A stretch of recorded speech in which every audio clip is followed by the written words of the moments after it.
Վերջին հանգրվան Աշուղն ասաց հյուր ենք կյանքում մեր ծննդյան փուչորից,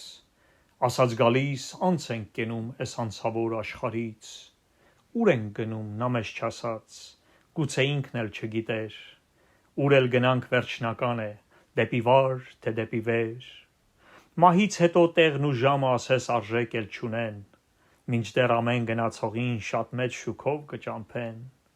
ասում են թե վերը կյանք կա, լույս ու խորուրդ խրախճանք,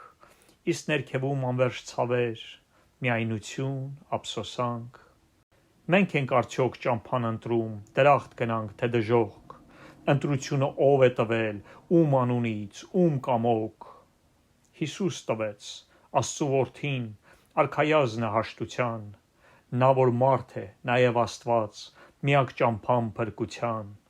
Աստծու շնչում իր գրքի մեջ գտա ես մեզ ապացույց, թեև մարդը մերժեց սերը, հետ չկանգնեց նա մարդուց, ու նորոգեց կամուրջն այրված մարդկության ու իր միջև, մահն իր որդու վրա դրեց, հավերժ կյանքը մեր առջև, որ նույն պահին հենց անց կենանք էս անցավոր աշխարից, հրավերքի խոսքը լսենք սիրող մեր հոր շուրթերից, սպասել եմ քեզ շատ սիրով քո ծննդյան սուրբ օրից, բալես ինձ մոտ արի դրախտ էդ հանցավոր աշխարից։